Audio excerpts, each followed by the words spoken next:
Dalam menyikapi pemilihan presiden tahun 2019 ini, bagi umat Islam, bukan untuk tujuan meraih kekuasaan, namun semata-mata untuk bela Islam.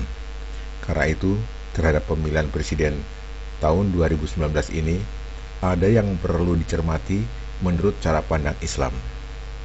Sebagaimana kita tahu dan rasakan bahwa selama rejim ini berkuasa, umat Islam diperlakukan sangat tidak adil.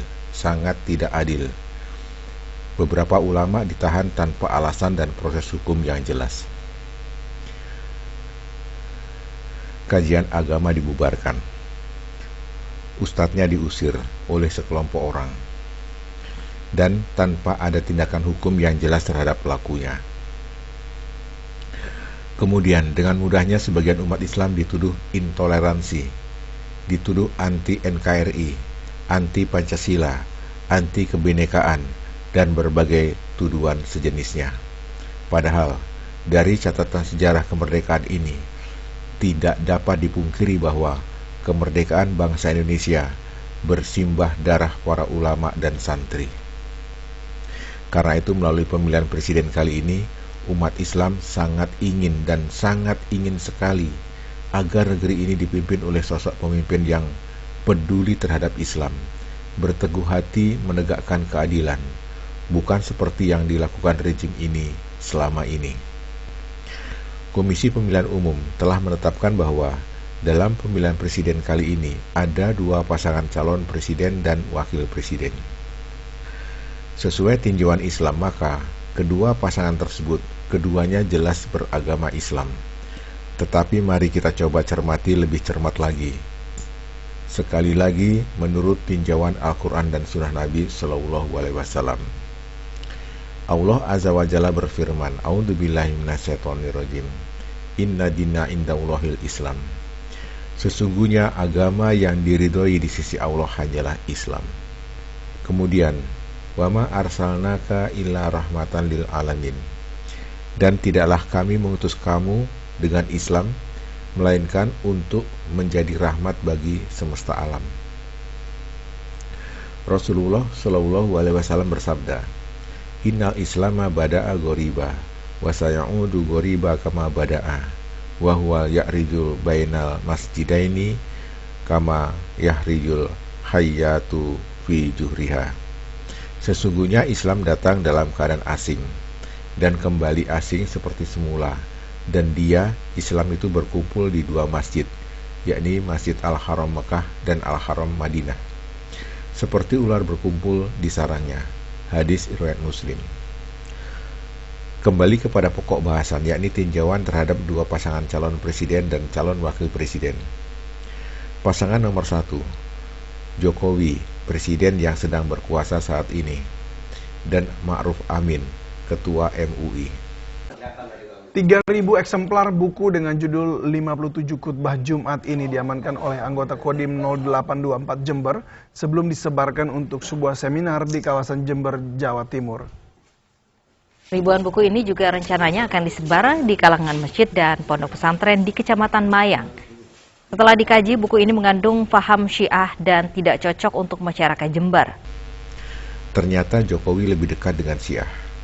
Padahal ajaran Syiah adalah termasuk yang terlarang di Indonesia.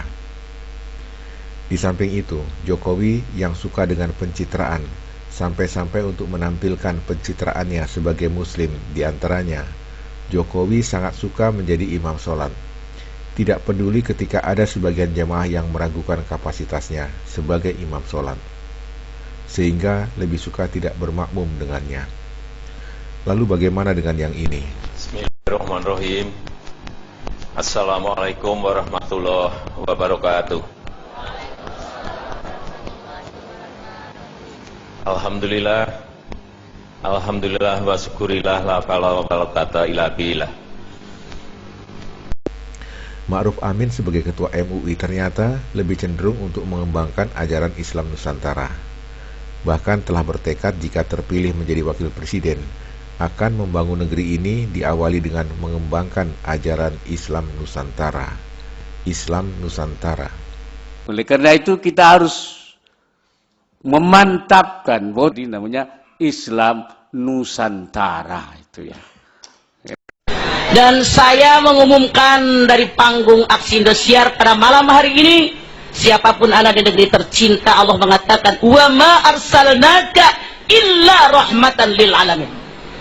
Nabi Muhammad diutus oleh Allah memberikan rahmat bagi segenap alam, bukan Islam Nusantara, bukan coret itu. Saya sangat tidak setuju, karena Allah yang menyatakan wa ma arsalnaka illa rahmatan lil alamin. Tidak ada satupun dalam Al-Quran maupun hadis Rasulullah Sallallahu Alaihi Wasallam yang menyatakan bahwa dalam Islam ada Islam Nusantara, coret itu tidak ada dalam Islam. Pasangan nomor 2, Prabowo Subianto dan Sandiaga Uno, keduanya beragama Islam dan menjalani ibadahnya dalam batas wajar-wajar saja, seperti pada umumnya umat Islam. Prabowo Subianto sejak usia muda telah banyak berbuat bagi kepentingan membela negeri ini dalam kapasitasnya sebagai militer. Ia sosok militer yang dikenal berani, beberapa operasi militer yang dipimpinnya berhasil gemilang. Sandiaga Uno, seorang pelaku ekonomi yang sukses. Namun di tengah kesibukan menjalani aktivitasnya, ia tetap menjalani tuntunan agamanya dengan baik. Seperti dalam keadaan apapun, Sandiaga Uno ketika minum tetap saja dilakukan tidak dengan berdiri, yakni duduk atau jongkok sesuai dengan tuntunan Rasulullah Shallallahu Alaihi Wasallam. Jadi disimpulkan bahwa kedua pasangan calon presiden dan calon wakil presiden terdapat perbedaan khusus yang signifikan jika dicermati dari cara pandang Islam. Sehingga dapat disimpulkan bahwa pemilihan presiden kali ini adalah pertarungan antara pasangan calon presiden dan calon wakil presiden nomor 1, yakni Jokowi yang dekat dengan Syiah bersama Ma'ruf Amin yang membawa Islam bernuansa lokal, yakni Islam Nusantara.